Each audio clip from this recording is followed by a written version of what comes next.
Buenas noches, es un gusto presentar este nuevo capítulo de Viviendo con Diabetes. Vamos a hablar con la psicóloga, la licenciada Fernanda Chávez Remes, sobre la pérdida de un órgano, cómo enfrentar esta situación. También va a coordinar la doctora Ingrid Pita, retinóloga, y también agradecemos a la coordinadora del programa, a Jimena Mira, que está aquí con nosotros. Muchas gracias, Ingrid. Bueno, buenas noches a todos. Muchas gracias, Carla, por la introducción. Y bueno, como mencionaba nuestra presidenta, tenemos el día de hoy a la licenciada Fernanda Chávez Remes. Ella es una muy buena amiga, muy querida, y les comparto que es psicóloga social con especialidad en tanatología y estudios en duelos complicados y traumáticos. El tema que vamos a tocar el día de hoy es algo súper interesante porque habla sobre la pérdida de la función de un órgano, no específicamente sobre la visión, sino cualquier órgano en el contexto de la diabetes. Y lo más importante es cómo nos puede ayudar esta plática a salir adelante si estamos en este panorama. Fer, te paso la palabra, por favor. Hola, hola, buenas noches. Gracias por la invitación otra vez. Yo pensé que ya no me iban a invitar, pero bueno, aquí estoy otra vez, gracias. Oh, claro, bienvenida. Feliz de hablar otra vez de un tema como la tanatología, en que como lo dije también en la sesión pasada, todavía hay muchas dudas, todavía hay muchas creencias en que la tanatología solo es para pérdidas en cuanto a muerte, y no se entiende que a lo largo de nuestra vida nosotros pasamos por múltiples pérdidas todos los días. Todos los días con perder un billete de 100 pesos ya es una pérdida. Tal vez para unas personas es chiquita, pero para otras es mayor. Entonces es importante y siempre voy a estar a favor de platicar sobre el tema de tanatología para que podamos también entendernos y no creer que estamos enloqueciendo en esta vida tan loca que nos tocó vivir. Entonces yo feliz de estar con ustedes, agradecidos y esperando que esta sesión ayude a mucha gente, y no solo a pacientes, sino también a familiares, y no solo a pacientes y familiares, sino que también pueda ayudar a la parte médica a poder tratar mejor estos temas y poder, como consecuencia, ayudar a sobrellevar el duelo a todas las personas. Y dice así, lo principal y lo más importante es entender qué es el duelo. Como lo dice la palabra, pues es el duelo es igual a dolor. Hay mucha gente que cree que para que tú tengas una pérdida, lo más importante es no sentir ese dolor, evitar ese dolor o hacer todo lo posible por no sentirlo. Y eso es el principal error cuando uno tiene un proceso de duelo o cuando estás viviendo o iniciando una pérdida. Como lo dice la palabra, duelo es igual a dolor, pero no es lo mismo que sufrimiento. Cuando tú estás en una pérdida, tú eliges o me duele o lo sufro. La diferencia en cuanto a sufrimiento es, pues como lo decimos coloquialmente, tirarte al drama, hacerte la víctima, no manejarlo de una forma inteligente y creer que esto es lo peor que te puede estar pasando. Ya iremos platicando un poquito más de este tema, pero el duelo en sí es un estado de adaptación totalmente normal hacia cualquier pérdida. Obviamente entendido de que el duelo no lo vamos a vivir de igual manera ni tú ni yo, ni las personas que nos están escuchando. El duelo no es una fórmula matemática que nos dice que 1 más 1 es 2. El duelo es completamente, es cambiante, es dinámico, es irrepetible, es diferente para todas las personas, y no todas las personas vamos a vivir las mismas etapas escalonadas. Ahorita voy a platicar un poquito de esas etapas por si ya se nos olvidaron, pero mínimo sí, cada persona vive aunque sea 2 de las etapas que voy a mencionar ahorita. ¿Por qué lo hablo así? Porque mucha gente cuando viene a consulta me dice, es que hoy estuve en negación y mañana estuve en mi proceso de ira y otra vez regresé, y la situación no es así. No vas escalonando, no vas subiendo de nivel hasta que llegue un momento en que estés en aceptación. Recordemos que son 5 las etapas del duelo, y ahorita nos vamos a enfocar mucho más en el tema, obviamente, que es el tema de la diabetes. Es obviamente el diagnóstico, que ya lo platicamos en la sesión pasada, y es en el momento en el que te platican o en el momento en el que te notifican que vas a tener una pérdida.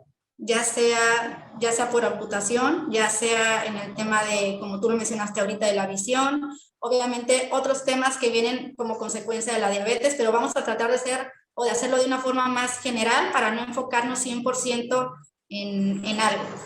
Sale, ahora entendemos que el primer duelo que pasamos cuando estamos en un proceso o cuando tenemos un diagnóstico de diabetes es por pérdida de la salud. Así es, tal cual, duelo por pérdida de la salud. Aquí es donde yo les explico que no todos los duelos es porque se me murió mi mamá o se me murió mi papá. Tenemos duelo por pérdida de trabajo, tenemos duelo por pérdida de amistades, por bancarrota, por cambio de domicilio, tenemos duelo por nido vacío, tenemos una infinidad de duelos y la diabetes es el duelo, se llama duelo por pérdida de salud. Y este duelo no solo es llevado por el paciente, también es llevado por la familia y a veces hacemos a un lado a la familia porque creemos que ellos no la pasan mal. Y al contrario, si uno como tanatólogo lo que tenemos que hacer es incluir. No podemos nada más platicar al paciente lo que va a suceder, sino que también tenemos que incluir a la familia, intervenir a la familia y tratar de que todos estén como en un mismo nivel. Hablo de un mismo equilibrio porque solo de esa manera se puede trabajar. Si la familia tiene información totalmente diferente a la que el paciente tiene, ya valió. Porque entonces no vamos a tener el proceso adecuado en el que tenemos que ayudar y en el que nuestro único objetivo va a ser ayudar al paciente. Esa es la diferencia. Una cosa es que no las dos partes nos importen igual, tanto el duelo del paciente como el duelo de la familia, pero el objetivo en sí es generar una calidad de vida mayor al tema del paciente. Entonces, esta parte sí me interesa mucho platicarla, porque casi siempre se hace a un lado a la familia y casi siempre se dice es que tú no sabes lo que él está sintiendo, tú no puedes opinar, tú no debes de opinar y él debe o ella debe de tomar sus decisiones y estar en todo lo correcto. El paciente es el que debe de tomar decisiones, pero la familia pues se convierte en cuidador primario y también necesita una guía, también necesita una intervención, también necesita un apapacho y obviamente el entender que lo que están sintiendo no está mal, porque la familia también pasa por enojo. La familia también mienta madres por todos lados, porque en muchas ocasiones el paciente no está de buen humor y porque también le toca entender esa parte que es muy difícil, pero que en muchas ocasiones no se trabaja. Entonces, como lo dije anteriormente, yo espero que con esta sesión entendamos que aquí la importancia, para mi punto de vista, tiene que ser pareja, obviamente porque todos estamos encaminados para poder llegar al punto de que el paciente esté mejor. Entonces, ya hablando de la importancia del duelo para familia y para el paciente y entendido de que el duelo que tienen las personas diabéticas es por la pérdida de salud, me encantaría platicarles de las etapas 100% dirigidas al tema de la diabetes. Vamos a empezar y obviamente muchas personas que tal vez ya tienen conocimientos de tanatología, se podrán dar cuenta y podrán entender que en muchos artículos hay diferentes etapas. Yo me voy a guiar en los que Elizabeth Kubler-Ross, que se le dice que es la mamá de la tanatología, pues se ha enfocado. Entonces son 5. La primera es la de negación. Antes se pensaba que la negación era como el decir no me está pasando y estamos equivocados. La negación, sí sabemos lo que nos está pasando, pero lo que ocurre es que la negación es un mecanismo de defensa totalmente inconsciente en el que la cabeza amortigua lo intenso que te está sucediendo para que tú puedas seguir con tus funciones. Entonces, en ese momento en el que a ti te dicen, voy a dar un ejemplo específico, ¿sabe qué? Le tenemos que amputar tal vez un dedo, 2 dedos. No es que no entiendan lo que me va a pasar. No es eso, lo que pasa es que trato de asimilar las cosas de diferente manera, lo evado, lo esquivo, no lo quiero tratar de comprender porque tal vez mi cerebro en ese momento no está preparado para saber el impacto que va a tener en mi vida. No dimensiono tantas cosas, entonces trato como de no hacerle caso. No hablo de eso, no pienso en lo que va a pasar, no hay consecuencias, y si alguien me pregunta o simplemente si yo lo pienso, trato de hacerlo totalmente a un lado. Entonces el tema de la negación no es no me va a pasar y no me pasó, es nada más un mecanismo de defensa en el cual el cerebro ayuda para que en el momento oportuno es cuando ahí sí va a entrar pues todo el proceso que tenemos que llevar. En la siguiente fase o la siguiente etapa es la de ira. En esta etapa, pues como lo dice la palabra, es cuando estamos enojados, es cuando mentamos madres para todos lados, es cuando realmente queremos encontrar culpables por todos lados, es cuando estas apelaciones de qué mala suerte, de qué injusta es la vida, de todo me pasa a mí, de por qué tiene que ser, por qué no a esa persona que se portó tan mal y por qué a mí sí, de yo que fui tan bueno.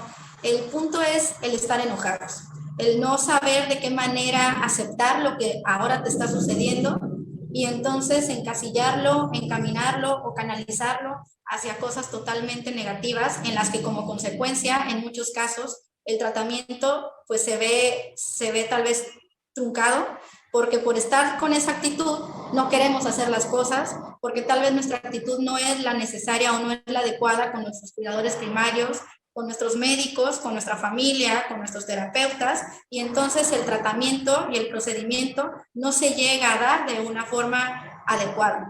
Esa es la segunda etapa, que es la de ira. La siguiente es la etapa de negociación. Y aquí voy a hacer un paréntesis recordando que hace ratito dije que no todas las personas vamos a atravesar de forma escalonada todas las etapas. No quiere decir que etapa 1 y que en 2 meses va con la etapa 2 y que en 3 meses va con la etapa 3. No es así. A veces nos vamos saltando las etapas, a veces no pasamos una etapa y no quiere decir que algo estamos haciendo mal. Cierro el paréntesis. Entonces viene la etapa de negociación, que es en la que en ese momento tratas de negociar, valga la redundancia, con lo que tú quieras, con los médicos, con tus hijos, con tu esposo, con tu familia, con Dios, con Jehová, con Alá, con el universo, con la luna retrógrada, con lo que tú quieras, pero tratas de negociar pensando que eso te va a poder ayudar. Tratas de ofrecer algo para darle una solución a la situación que te está pasando. Yo te juro, Dios, que si tú evitas que yo pase por esta situación, si tú evitas que yo empiece a usar insulina, si tú evitas que yo tenga cataratas, si tú evitas cualquier tipo de situación, yo te prometo que voy a ser mejor mujer. Entonces ahí ya estás negociando algo. Ya que tú lo cumplas es una cosa totalmente diferente, ¿verdad? Pero el punto es que es un proceso de duelo en el cual también podemos pasar y es la etapa de la negociación. Ahora, la siguiente etapa, esta etapa sí me causa a veces como un poco de conflicto porque tenemos como una tendencia a confundirla y es la etapa de la depresión. Pero no quiero que veamos a la depresión como algo patológico. No estoy hablando de la depresión como enfermedad. Lo estoy hablando como el momento en el que realmente ya te cayó el 20 y realmente ya entendiste lo que te está pasando o lo que te puede pasar, porque tampoco somos videntes y a veces, por más que creemos tener todo el conocimiento, pues no tenemos el conocimiento del futuro. Entonces, cuando ya te cae el 20 de la situación y ya logras más o menos entender lo que te está pasando, entras en este contacto con tus emociones en el que tal vez sí te puedes venir abajo, pero no estamos hablando de una depresión como tal. Porque para que sea depresión, es importante explicarlo, tienen que pasar más o menos un tiempo de 6 meses a un año, 6 meses, para que tú tengas ciertos síntomas muy específicos, para que ahora sí podamos decir que tienes una enfermedad como tal, como depresión. ¿Por qué me gusta explicarlo así? Porque hay mucha gente que viene a consulta y que me dice, es que hoy sí que me agarró la depresión, pero mañana voy a estar bien. Y eso no es depresión, eso es una tristeza profunda, esa es la hormona que te hizo una mala jugada, eso es un estado de ánimo que tal vez no fue el adecuado hoy, eso es otra cosa. Depresión como tal es después de cierto tiempo. Entonces, hablando como la cuarta etapa del duelo, es el momento en el que realmente estamos en contacto, en el que estamos a flor de piel totalmente, en el que todo nos hace llorar, en el que tal vez todo nos hace también cuestionarnos, en el que todo nos hace el estar tristes, el decaídos, el no tener ganas de hacer nada, el creer que la vida realmente ya no tiene un futuro para ti, el creer que en algún momento esa muerte que tú sentías tan lejana está a casi nada de llegar. A lo que me quiero referir es que en ese momento se te vienen los pensamientos más negativos que tú puedas identificar, pero que a veces nos asustamos, viéndolo desde el lado familiar, y también del lado del paciente nos asustamos porque no estamos acostumbrados a eso. No estamos acostumbrados a que de alguna manera la persona se sienta mal y tú decirle, está bien que te sientas mal. Pero cuando uno está feliz, aplaudimos, bailamos y nos encanta ver a la otra parte feliz. Pero se han dado cuenta que cuando uno está triste nos sentimos incómodos, no sabemos ni qué hacer, o sea, no sabemos, cruzo los brazos, miro a la nada, te veo a los ojos, o sea, no sabemos ni qué hacer cuando la otra persona está triste. Entonces, esa es la etapa de la depresión, que puedes también llamar la tristeza profunda. No es como tal algo patológico, pero sí es importante que si nos estancamos en alguna de las fases que yo estoy diciendo, es donde ya pueden entrar conflictos. Hay personas que ustedes, los que nos están escuchando, tal vez tienen familiares que han vivido enojados gran parte de su enfermedad.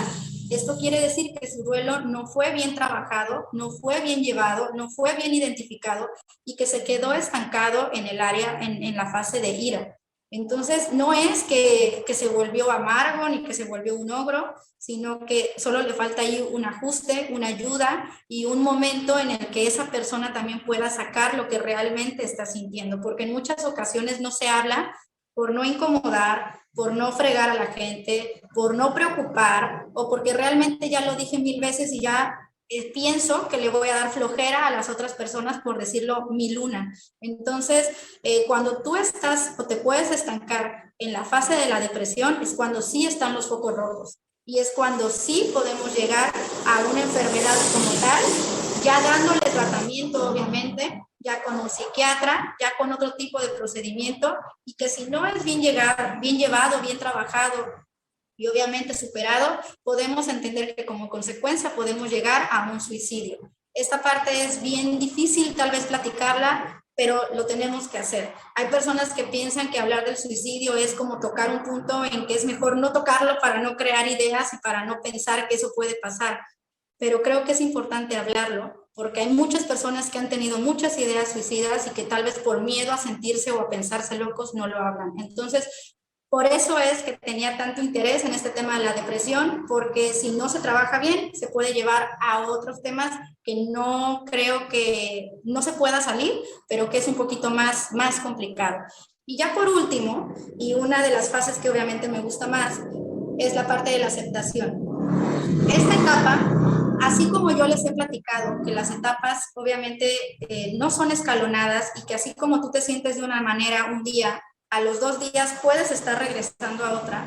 Esto sí creo que la etapa de la aceptación es que estás ahí y ya no hay regreso. O sea, ya no es de que hoy lo acepté, que me va a pasar esto, hoy acepté que ya no tengo esta parte de mi cuerpo o que ya no tengo mi visión o todo lo que hemos hablado y ya mañana me vuelvo a echar para atrás. No es así, porque entonces de esta manera no estás haciendo un compromiso real o no estás haciendo de forma acertada tu trabajo de duelo. Y aquí es bien importante, tú no puedes obligarte u obligar a tu corazón ni a tu cabeza tampoco a sentir algo que no está. Y es uno de los errores que en muchas ocasiones se comete cuando tú estás viviendo un proceso de duelo. Quieres acelerar las cosas, quieres ya no sentir este dolor, quieres pensar y quieres ser la misma persona que eras antes.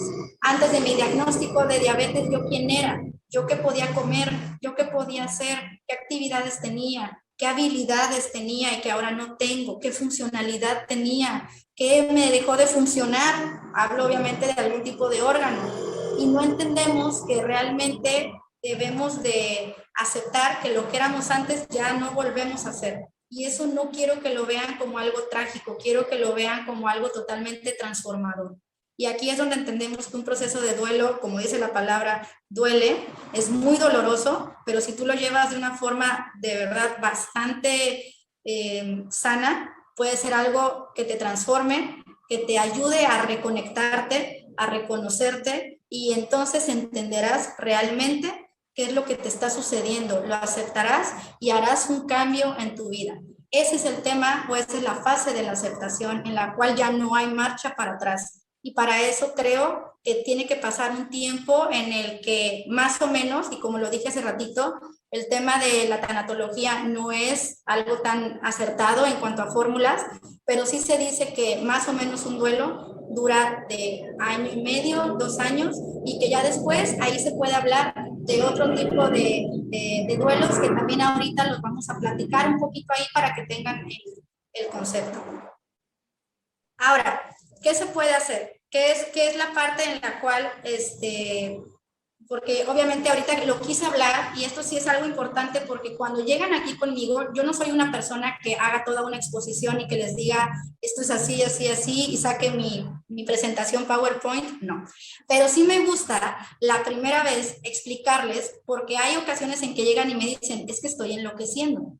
Es que no puede ser que esté enojada con todo el mundo, es que no puede ser que llore porque me pusieron las mañanitas, es que no es posible esto que me está pasando.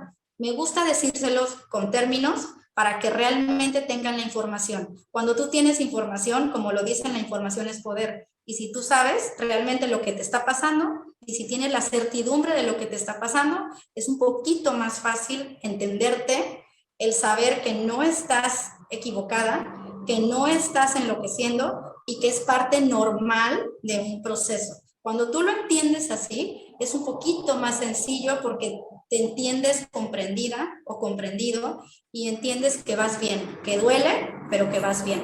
Ahora, ¿qué podemos hacer? Como lo dije hace ratito, lo primero que tenemos que hacer es entender que hay que enfrentar emociones, pensamientos y sentimientos.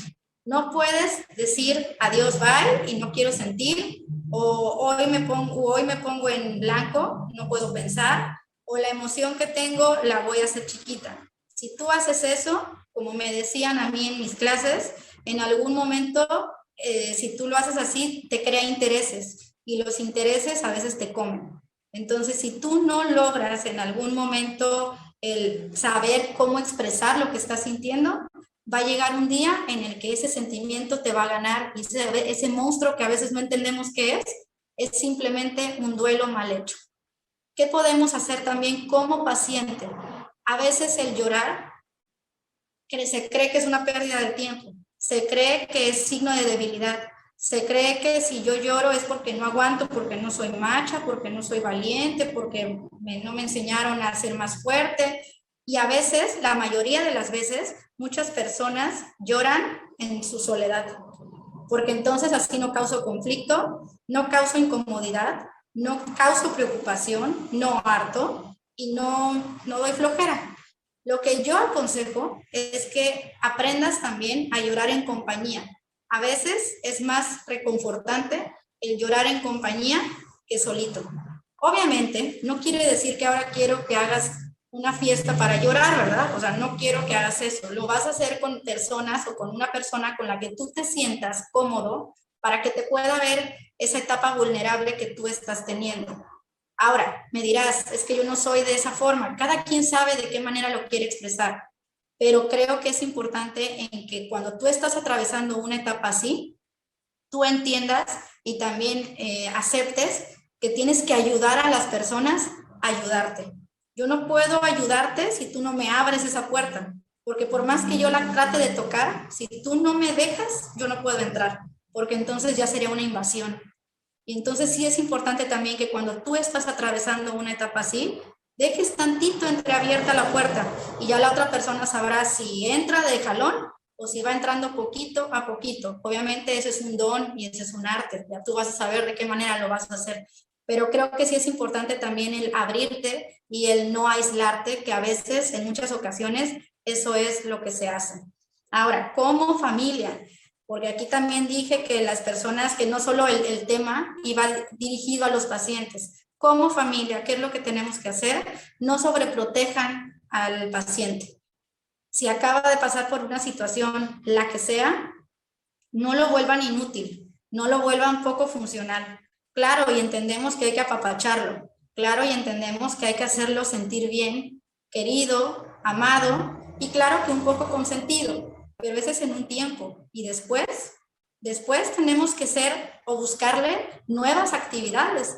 Después tendremos que buscarle nuevas labores, nuevas tareas en las que lo que ayude sea el que esa persona se sienta útil. Si lo que tratamos de hacer es volverlo un mueble, ahí sí se puede entrar en una depresión y puede ser contraproducente, porque por más que yo quiero ayudarte para que no hagas nada, para que no te duela, para que no te suceda nada, para que no te lastimes, lo que estás haciendo es molestando de alguna manera y lastimando a esa persona al restarle importancia o al restarle un peso a lo que en su nuevo yo puede hacer. Ahora es bien importante, a veces como familiar decidimos no dar información.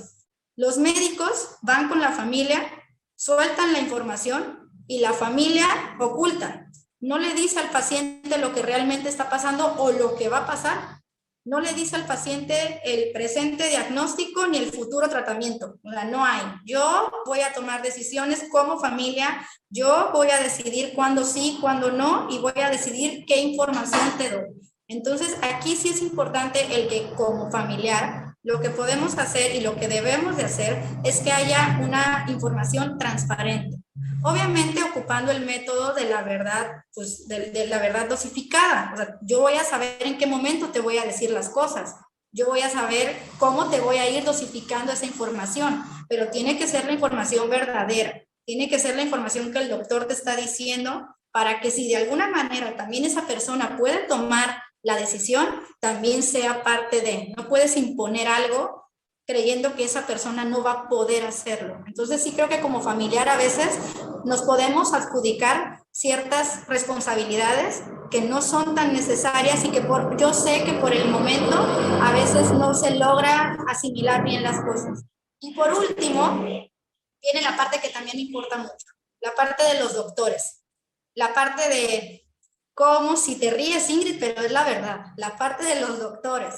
¿Por qué? Porque hablamos muy bonito de los pacientes, hablamos muy bonito de la familia, del papel que deben de ocupar, de la forma en cómo deben de llevar un proceso de duelo, pero no entendemos y no aceptamos también que uno de los elementos principales y primordiales de esta situación son los doctores. Y tenemos que entender esto porque un proceso de duelo no empieza cuando te dan tal vez o cuando te dicen que va a pasar tal cosa. Un proceso de duelo empieza en el momento, como lo hablamos la vez pasada, cuando te dicen tienes diabetes. El cómo te lo están diciendo, el momento en el que te lo están diciendo. Por eso es importante que como doctores o como el área médica tengan entendido de que debe de haber tienen que saber el uso del silencio, mucha reflexión, tiene que haber el tiempo adecuado, el momento adecuado, tiene que haber mucha validación, tiene que haber muchas situaciones en las cuales, para mi punto de vista, todo se resume en tener tiempo. Me he topado con doctores que les van a dar un diagnóstico y solo tienen 10 minutos porque se tienen que regresar a otro procedimiento. Entonces sueltan la información, ya te la di, ya me voy, adiós, bye. Y me dejan a la persona con una bomba que no entendió ni qué sucedió, ni los términos que ocuparon, no pudo ni asimilar la situación y no pudo ni decir esto o el otro. Entonces, sí creo que como médicos es importante que aprendamos a ser empáticos, que aprendan a ser asertivos y que de alguna manera entiendan que para poder y para es proporcional la forma en cómo se lleva el duelo a cómo ustedes dan la noticia. Y aquí es importante porque a veces no se entiende así y se cree que el duelo solo es responsabilidad de una persona. Claro, tiene el porcentaje más alto, pero también es importante el entender que en la forma en cómo a ti te digan una noticia también es muy importante. Ayuda mucho en la elaboración de un proceso de duelo porque ese minuto y ese momento en el que te dan una mala noticia se te va a quedar para toda la vida. Entonces, como médicos deben de entender que tiene un impacto enorme y que también está en ustedes en que inicien este proceso de una forma un poquito más amena. Fíjate que tocaste varios puntos que la verdad se me hacen súper interesantes. Eso de los médicos sí es algo complejo porque, bueno, nosotros intentamos hacerlo de la de la mejor manera, ¿no? En el hospital en donde yo trabajo. Este, pero muchas veces en las instituciones públicas que tienen como 5 o 10 minutos por paciente, la verdad es que es muy, muy complicado. Y es en donde yo me he topado más pacientes que llegan a una segunda opinión porque no aceptan el diagnóstico que les dieron o realmente no lo entendieron. Entonces, por esa parte también pierden mucho tiempo y pierden la oportunidad o la ventana del tratamiento.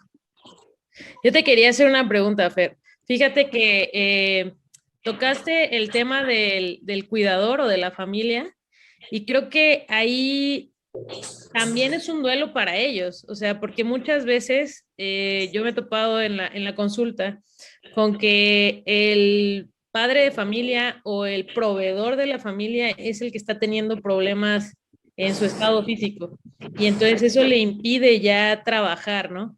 Y eso cambia completamente la dinámica, no solo de él, sino de toda la familia. Y entonces ya sea que la pareja tenga que ir a trabajar o los hijos tengan que dejar la escuela en algunas ocasiones. O sea, creo que ahí, ¿tú qué recomendarías como cómo abordar este aspecto familiar también? Porque muchas veces, como mencionabas, no se habla completamente de todo el diagnóstico, de todo el panorama. Pues es que mira, es como lo que ocurre con los adictos o como los alcohólicos. Ellos, la familia, tiene su propio grupo. Existe Al-Anon, ¿no? O sea, tiene su propio grupo porque también a ellos les ha afectado la enfermedad o el tema o la contaminación que ha habido. Es lo mismo que sucede cuando tú estás atravesando un proceso o una situación como la que acabas de mencionar. Claro, el paciente es el que lo está viviendo. Claro, él está sintiendo todos los cambios. Eso nadie se lo quita. Y no le queremos restar importancia ni invalidar lo que él está pasando. Eso no tiene ni duda, aquí está. Pero el tema de la familia a veces no se toma así. A veces por querer o por empezar un cambio de vida y responsabilizarnos y como tú dices, tengo que trabajar, tengo que hacer esto, tengo que hacer el otro, vas acumulando tantas cosas que a veces no te das cuenta que realmente lo que te está sucediendo es que no viviste ese duelo de estilo de vida, ese duelo de cambio de vida, tenía una idea de lo que era y ahora me la cambiaron totalmente y aparte este cambio no lo pedí, no lo quise. Y aparte es ver cómo mi familiar va cayendo, porque recordemos también que la diabetes es una enfermedad crónico-degenerativa. Entonces, es también el darte cuenta de que la imagen que yo tenía de mi familiar va a ir bajando. Obviamente depende de muchas cosas y de muchos factores, pero va a ir cambiando.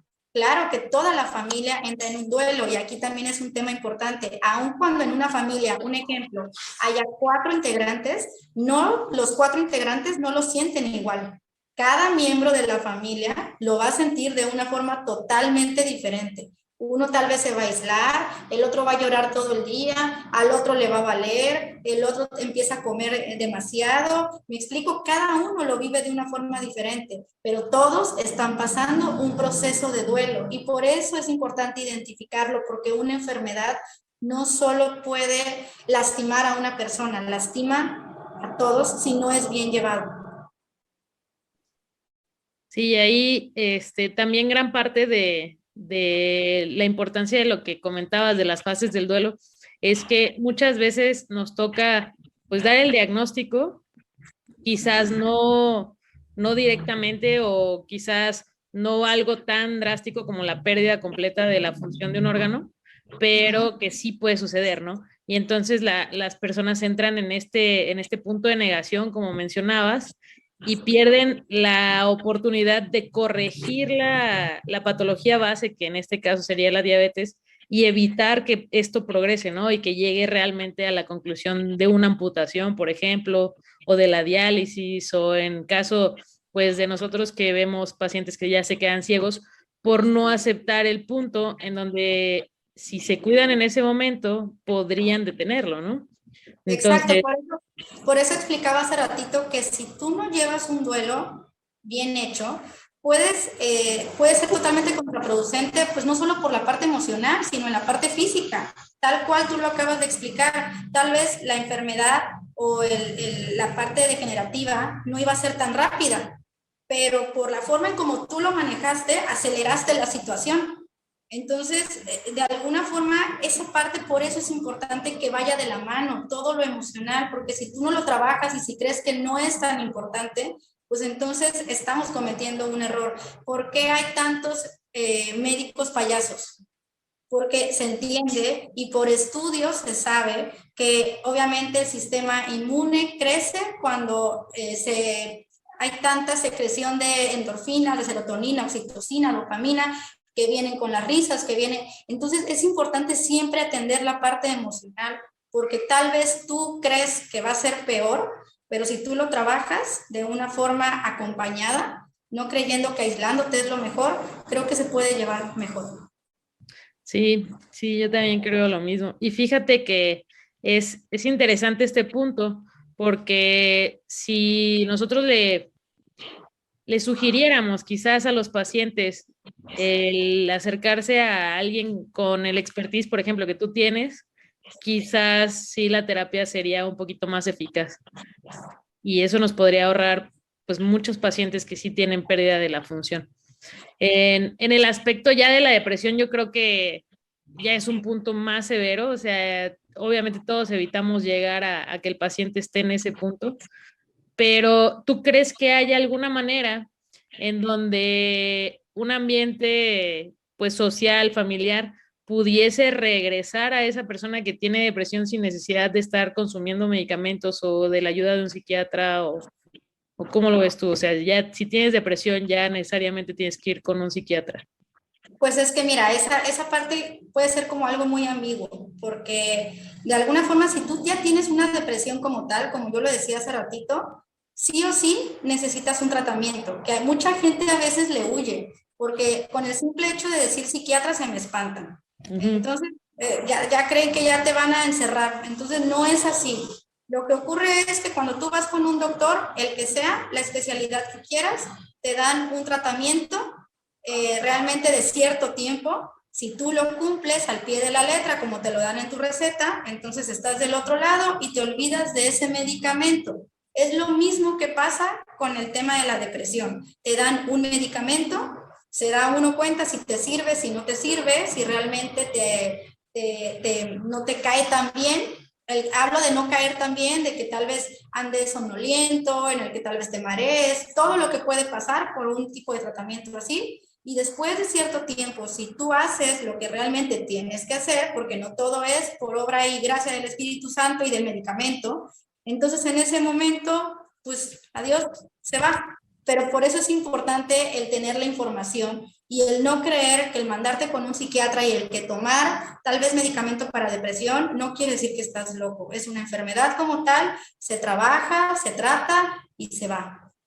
Es que fíjate que en nuestro país sí, yo sí me he topado pacientes que definitivamente requieren tratamiento ya por parte de psiquiatría, pero cuando lo comentas, es eso, o sea, tenemos muy arraigada la idea de psiquiatría es igual a loco, o sea, y no es cierto, o sea, ni siquiera el comentarles la posibilidad de ir a un psicólogo es así como, o sea, una explosión de mente, así de, ¿me estás tomando de loco o qué? Exacto, y se enoja. Hay mucha gente que se enoja y aquí, de verdad, yo tengo 13 años dando consultas y de verdad no sabes, la mayoría de los que vienen hasta enojados son los hombres. Esto no sirve, me mandó mi esposa, me mandó mi mamá, no creo en esto, la verdad no sé ni qué hago aquí, y son los que salen más contentos, o sea, porque realmente se dan cuenta que el hablar no está tan mal, que el expresar lo que están sintiendo no es solamente de mujeres, y que sí se dan cuenta que tienen un alivio al drenarse y al poner en práctica lo que tal vez ya sabían, pero que viene nada más a confirmar y a corroborar. Entonces, a veces hay que quitar etiquetas que la sociedad ha puesto o que otras palabras o que otras personas han puesto y que de alguna manera cuando tú abres un panorama te das cuenta de que es algo bueno lo que te puede pasar. Sí.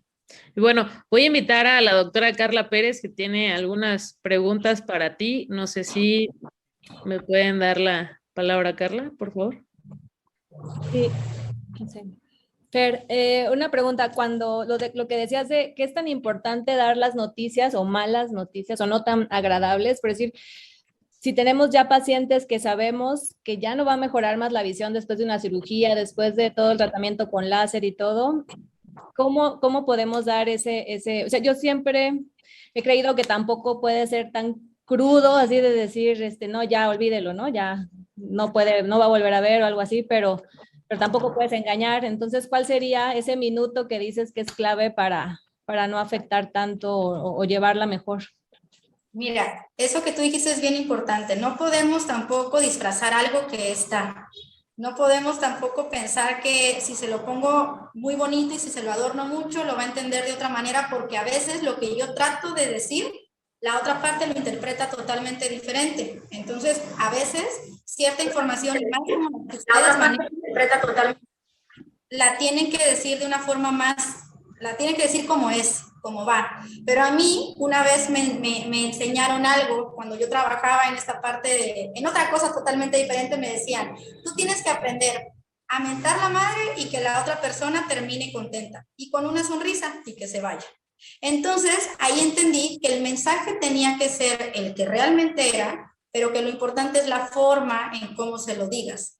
Lo importante es las palabras que ocupes, no mintiendo, no ocultando información, dando realmente lo que tú tienes que decir, pero el cómo. Y para mí también es muy importante el lugar. El lugar no hablo de que si está bonito o no, no. Hablo de el que tal vez no vaya sola la persona, el que tal vez sea un momento en el que no haya mucho frío. Bueno, yo hablo aquí porque aquí hace mucho calor y si pongo el clima, lo primero que les pregunto a las personas que vienen a consulta es, ¿tienes frío? ¿Tienes calor? ¿Me explico? O sea, tratar de hacerlos sentir cómodos, porque hay personas que con frío se bloquean y de verdad están muy incómodas porque están más pensando en el frío que en lo que tienen que estar. Entonces, el preguntar si están bien, con quién vienen, darse el tiempo, creo que es lo más importante. Siempre, después de cada explicación que ustedes den, es preguntar, ¿me expliqué bien? Nunca pregunten, ¿me entendiste? Porque el preguntar, ¿me entendiste? Es dudar de la capacidad de la otra persona. Y siempre hay que dudar de mi capacidad de explicación. Entonces, cuando tú das una información, siempre es importante dar como esta parte de, ¿me expliqué? Y cuando esa persona te diga, sí, ok, dime dime cómo me expliqué. Dime de alguna manera si tienes alguna duda. Y entonces de esa forma, esa persona te va a hacer un pequeño resumen de lo que tú le acabas de decir. Ahora, tratar de que las palabras sean adecuadas al nivel de la persona. Y no estoy hablando de un nivel socioeconómico. Estoy hablando de que a veces los médicos nos hablan con términos que no entendemos y que para ustedes son muy comunes. Entonces sí es importante el tratar de dar la información, pero entendible, ¿no? Como decimos en español, porque a veces no la entendemos y nada más decimos sí, sí, sí, sí, por no querer vernos como ignorantes. Entonces, el tratar de hacerlo a un nivel, pues, de humanos, no de médicos. Esa es otra. El preguntar si todo está claro, el preguntar, ¿tienes alguna duda? El también preguntar, ¿cómo te sientes? No está de más. No sé por qué se cree que los médicos tienen que dejar de ser humanos. Y por eso es importante también darse un tiempo, porque si ya tienen la otra consulta en 5 minutos, sí va a estar medio difícil abrir tal vez una caja de Pandora y decirle, bueno, ya listo, adiós, bye. Entonces, sí creo que tienen que planear. Sé que suena complicado por la agenda, porque el día tiene que ser muy movido, pero también quiero que entiendan que es la vida de alguien y que lo que para ustedes es 10 minutos de retraso, pero para esa persona son 10 minutos de iniciar un calvario, porque para la cabeza el primer impacto es un calvario. Entonces, sí creo que, espero haber contestado la pregunta, pero creo que el cómo es más importante. Muchas gracias, Fer. Sí. Bueno, aquí está la doctora Jimena Mira, también tiene una duda para ti, amiga. Hola, Fer, ¿cómo estás? Muchas gracias. Ya otro año siempre es muy taquillero y padrísimo que nos acompañes y es una forma de... Me escucho bien. Creo que estás teniendo problemas de audio, Jimena. ¿Ahí me escuchan? Sí. Ya. Yo tengo una duda. Cuando hablabas de la parte de la depresión,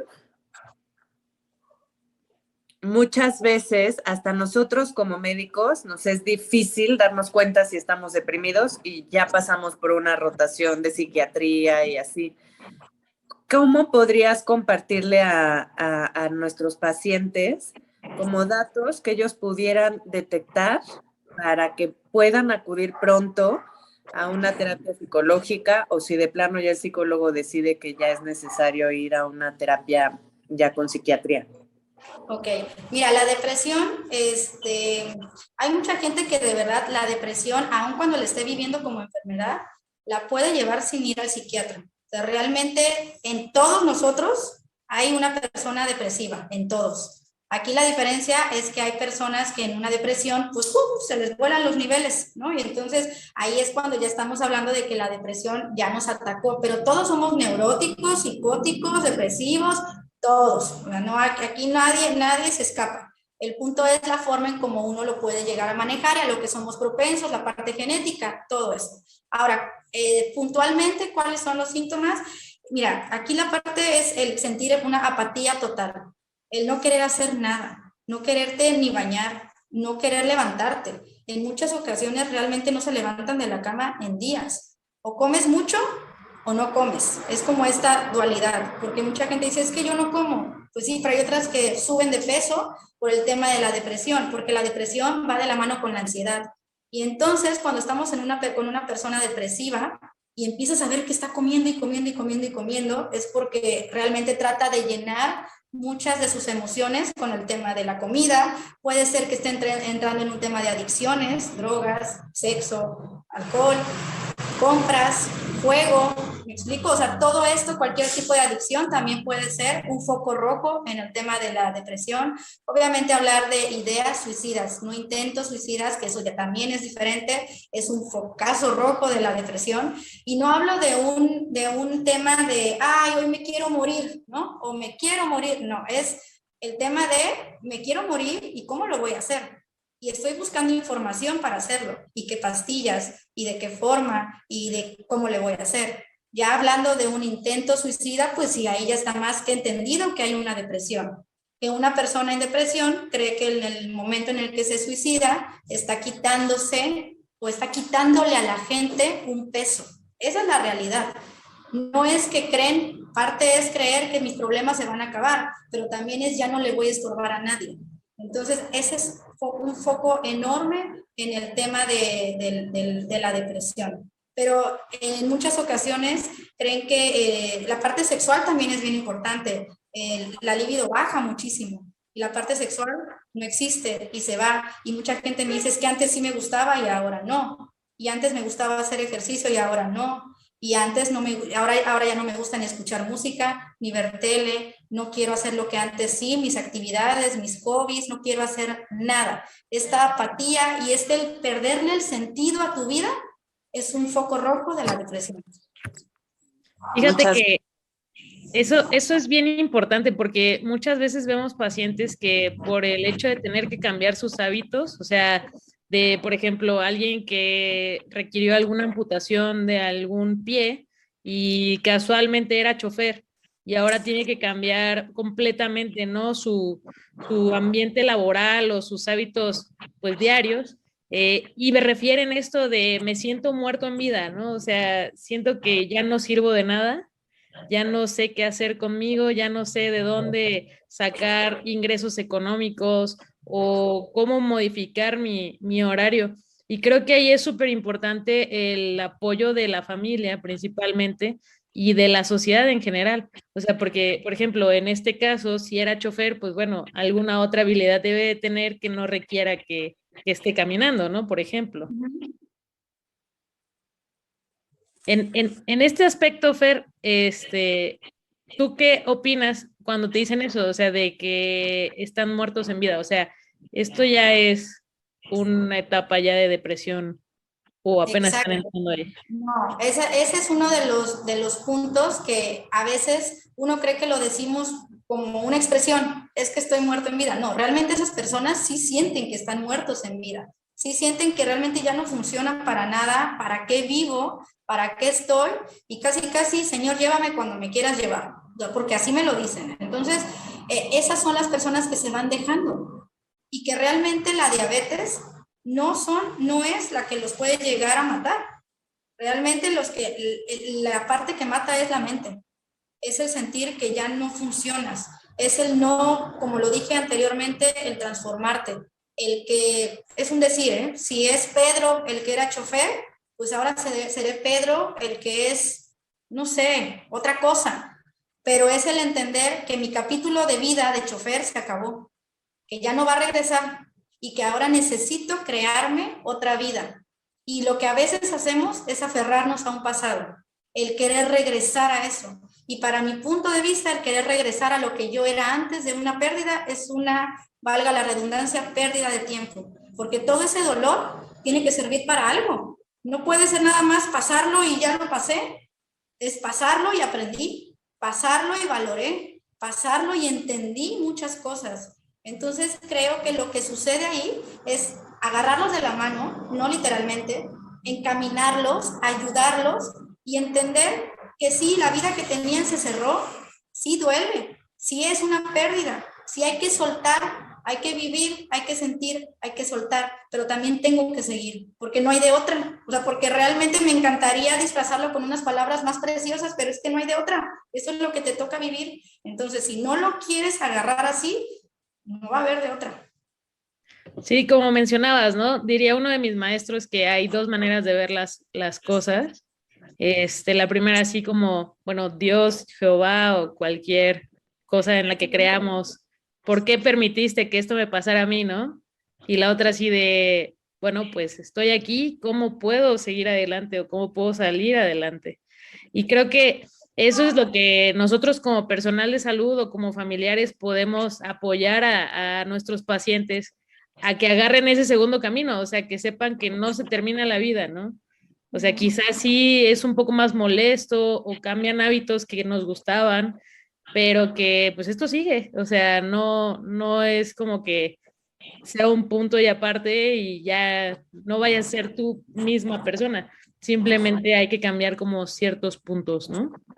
Exacto. Y el encontrarle a todo, de alguna manera, este aprendizaje, pero sin entrar en el positivismo tóxico, ¿verdad? Porque ahora está esta parte de, hey, sí, todo bien, todo perfecto, todo pasa por algo, sí, vamos, echándole ganas, todos podemos. Y la verdad es que no, tampoco así es la vida. O sea, está bien que van a haber días en que quieran estar de malas. Está bien que haya días en los que no quieran hacer nada, porque a todos nos pasa, porque todos amanecemos un día con ganas de comernos al mundo de un bocado y hay días que queremos que el mundo cierre la cortina y que no nos haga caso. Entonces hay ocasiones en que nos va a pasar y hay que entenderlo, que no somos perfectos. Y quien me diga que es totalmente feliz, o está drogado o dopado o está diciendo mentiras, eso no existe. Entonces esa parte en la que quieran decir, échenle ganas y todos pueden, pues está bonito. No es una frase que me encante el échale ganas, la aborrezco, no me gusta, pero creo que a todo hay que encontrar esa parte de sí me pasó, sí estoy enojada, pero de alguna forma no me va a servir de nada este enojo. Tengo que soltarlo y tengo que encontrar mi nuevo sentido de vida. Sí, voy a estar enojada cierto tiempo, pero entonces de alguna manera voy a ir viendo hacia dónde lo canalizo. Me gusta esa forma de pensar. Sí, la verdad es que creo que, como dices, nadie puede jactarse de que todo el tiempo está feliz o de que todo el tiempo está sin problemas, pero definitivamente es importante que tengamos esta mentalidad de, bueno, acepto que esto me está pasando, acepto que hoy no quiero hablar con nadie, tú, pareja mía, tú, familiar mío, hijo mío, quien sea, hoy estoy de mal humor, punto. Pero, ¿sabes qué? Pues sí hay que tomar las cosas como son y seguir adelante. O sea, al final de cuentas, en este caso, la pérdida de la función de un pie, un riñón, o que tengamos neuropatía diabética, porque también es muy molesto, o la pérdida de un ojo, o de los dos, quizás, puede hacer que bueno, el ambiente social, laboral, familiar cambie por completo, pero seguimos Exacto. aquí, ¿no? O sea, seguimos y tenemos que, pues, apechugar, como quien dice, ¿no? Oye, pero también no está la parte de decir, bueno, hoy amanecí de malas y que se frieguen todo el mundo, ¿verdad? No, o sea, sí, porque hay mucha gente que a veces se escuda en decir, bueno, hoy amanecí de malas y pues ya, que se friegue, por no decir otra palabra. Pero la verdad es que tampoco es así, es sí, tal vez no amanecí del mejor humor, sí amanecí de malas, sí entiendo que a veces voy a amanecer así, pero también está en mí. Yo tomo la decisión de cambiar ese estado de ánimo. Yo tomo la decisión tal vez de decir de alguna manera, ay, me pongo música y eso me va a hacer ponerme de buenas. Yo tomo la decisión de tomarme mi cafecito, de tomarme una copita, de tomarme una cerveza, de comer algo rico y eso me va a hacer sentir bien. Entonces, de alguna manera, uno decide, está en ti. Yo sé que de alguna manera lo que decimos o lo podemos decir de una forma muy fácil y mucha gente lo dirá, que es muy fácil lo que estamos diciendo. Pero creo que, como lo dije hace ratito, todos pasamos por un duelo, todos. No podemos pensar que uno es menor y uno es mayor, todos pasamos por un duelo. Obviamente, mucha gente me ha dicho, es que tú hablas tan bonito, pero no sabes ni por lo que estamos pasando. Pues tal vez no, para que yo pudiera hablar realmente, tendría que tener 1000 vidas, ¿no? O sea, para poder entender realmente a toda la gente, tendría que tener 1000 vidas, no es así. Pero obviamente bajo mi experiencia de todas las personas que he tenido aquí, trato de ser empática y trato de entender por lo que están pasando, pero también entiendo que se puede. También entiendo que no es imposible lo que les estoy pidiendo, pero que depende de ustedes. Una de las cláusulas que yo les pongo a las personas al finalizar cada sesión cuando vienen conmigo la primera vez es que si deciden regresar es porque están comprometidos y no es conmigo, están comprometidos a hacer el cambio, porque si no, no tiene caso. Entonces va a estar muy padre el chisme, va a estar muy padre la plática, pero si el cambio no lo hacen afuera, no va a funcionar. Entonces es lo mismo que estoy diciendo. Si es difícil por lo que están pasando, si es difícil un diagnóstico así, no le estoy quitando ningún tipo de peso, pero creo que la forma en cómo se llevan las cosas es la que realmente puede dictar tu forma de llevar un duelo. Y ahí, bueno, nada más haciendo un paréntesis de lo que nos contabas ahorita, de bueno, en tu día malo te puedes echar una comidita que te gusta, una copita, un cigarrito para cualquier persona, pero no caigan en la adicción, por favor, ahí estamos entrando en otros temas. No. Nada más sí es como para salir de ese pedacito de mal día y continuar adelante. Pues, Carla, por favor. Es lo que le quería preguntar, porque yo veo luego pacientes, o sea, son por decir ya el familiar, la abuelita, pero toda la familia está sobre de ella diciéndole que no coma, que no haga así, y las veo ya bajo de peso, deprimidísimas, o sea, ya no le dan, o sea, todo era a través de fiestas con comida y así, entonces ya están muy tristes, entonces ya como que también está bien ser tan estricto o vale la pena darle sus gustitos, como dice Ingrid, o qué hacemos con estas personas que vemos. Mira, obviamente ustedes como doctores en esa parte saben más que yo. En la parte funcional yo te podría decir, claro, denle sus gustos. Es que es esta parte de que lo que antes le llenaba a la persona y lo que también perdió, porque todos y nadie me diga mentiras, a todos nos encanta comer.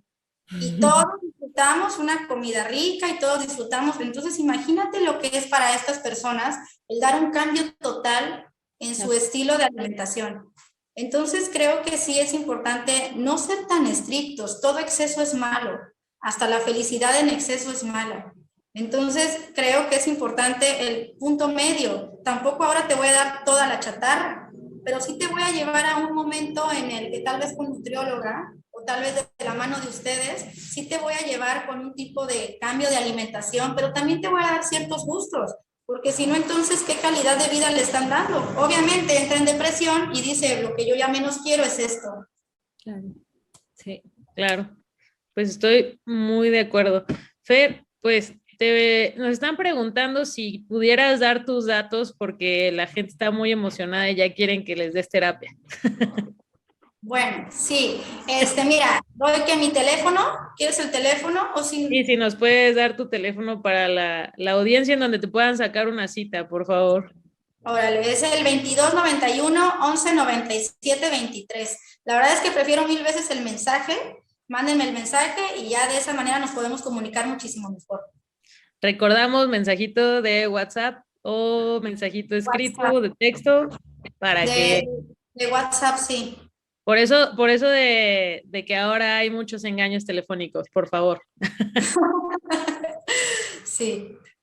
Y bueno, nos preguntan también que si tienen un familiar con diabetes, ¿cómo sería mejor el abordaje si les tienen que decir que ya no pueden, pues, volver a caminar?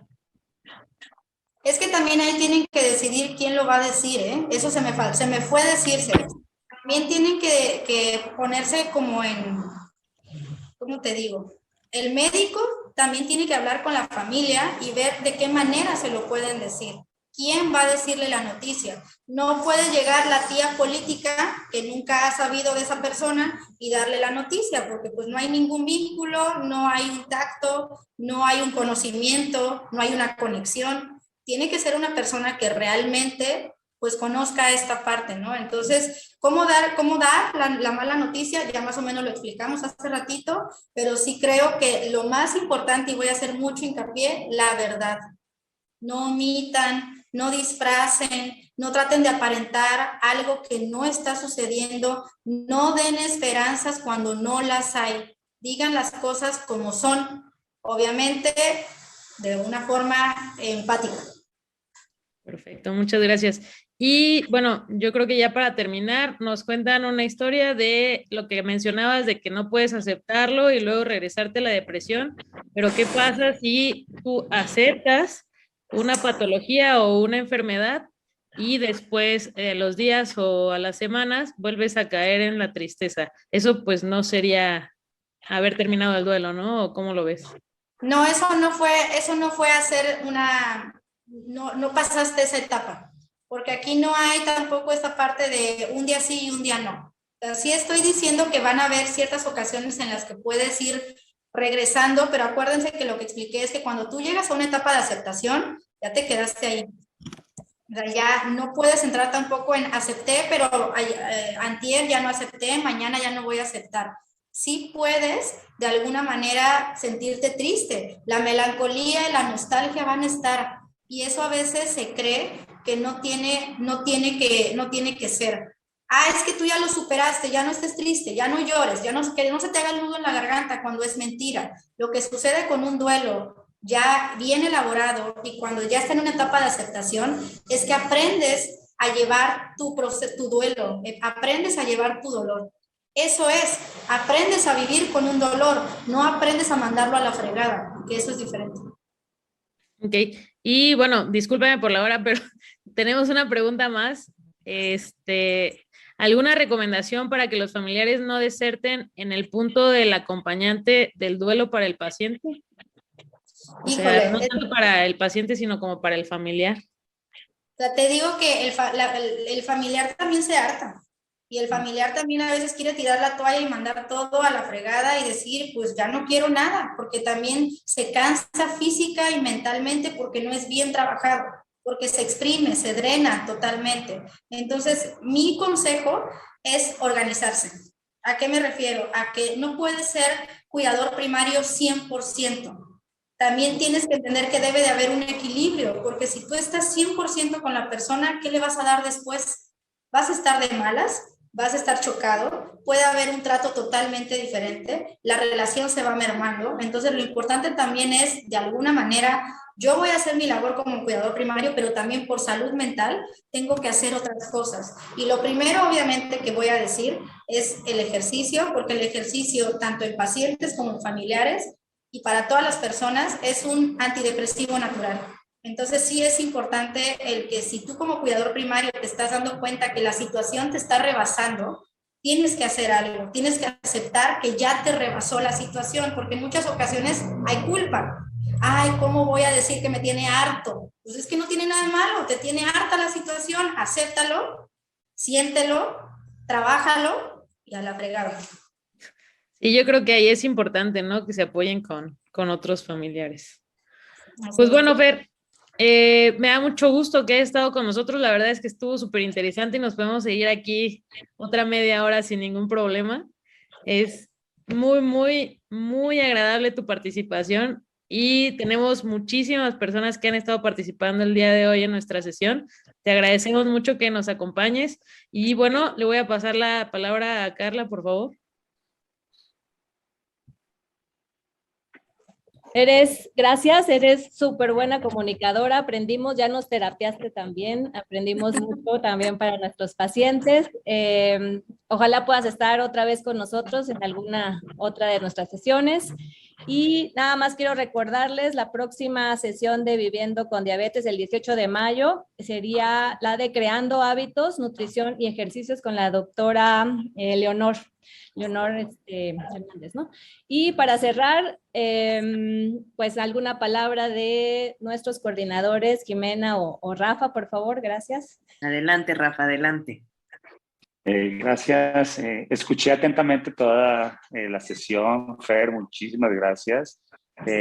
Muy ilustrativo y como dice Carlita, o sea, es una terapia no solamente para los pacientes, sino para nosotros. Todas las recomendaciones que has dado no solamente son para los pacientes, sino para nosotros los médicos. Y creo que tenemos que apuntar tu número para estar en una sesión contigo, para que nos enseñes a cómo tener esa relación con los pacientes, a nosotros los que los vemos en una fracción de su vida, que es los 20 minutos o la media hora de la consulta. Y creo que el último mensaje que yo quisiera dar a mis colegas es ese, que tú lo dijiste muy bien, y son quizás 10 minutos que para nosotros pueden significar muy poco, pero que pueden ser dramáticamente coyunturales para el paciente. El tiempo que nosotros le damos a nuestros pacientes es sumamente valioso para ellos. Muchos pacientes pasan 40 minutos, una hora en la sala de espera por estar 5 minutos con nosotros. Y creo que es muy importante la manera como nosotros le comunicamos las cosas a los pacientes, y yo creo que ese es el principal mensaje que yo recibo de esta sesión para nosotros los médicos. Y yo invito a todos los pacientes y familiares de pacientes que tienen y que viven con diabetes y que tienen alguna pérdida, en este caso pérdida visual o de cualquier otro órgano, que se acerquen a la parte psicológica, que el tabú de ir a tener una terapia, y que eso quiere decir que son enfermos mentales, no es cierto. Todos necesitamos expresar lo que sentimos, lo que llevamos dentro, porque son un montón de componentes bioquímicos que se acompañan de eso y que van a permitir sanar mental, emocional, espiritualmente, pero físicamente, si nosotros sabemos expresar ese sentimiento, ¿no? Y pues trabajar no solamente el paciente solito, sino todo el núcleo familiar, y en eso somos partícipes los médicos. Muchas gracias por esta sesión, y Jimé, te dejo la palabra a ti. Pues agradecerte un año más, Fer, tu presencia. Rafa ya dijo todo de una forma espectacular, entonces ya no les voy a robar más tiempo. Y agradecerle a Pita también pues su coordinación, la coordinación de todo este evento y la presencia de Carla. Muchísimas gracias, Fer. Gracias a ustedes por la invitación. Ojalá y no pase un año más. Y si no, pues nos vemos en el 2023 con todo el gusto. Y hay que pensar otro tema, dice. Muchas gracias a todos y pasen buenas noches. Buenas noches, mil gracias. Bye. Gracias.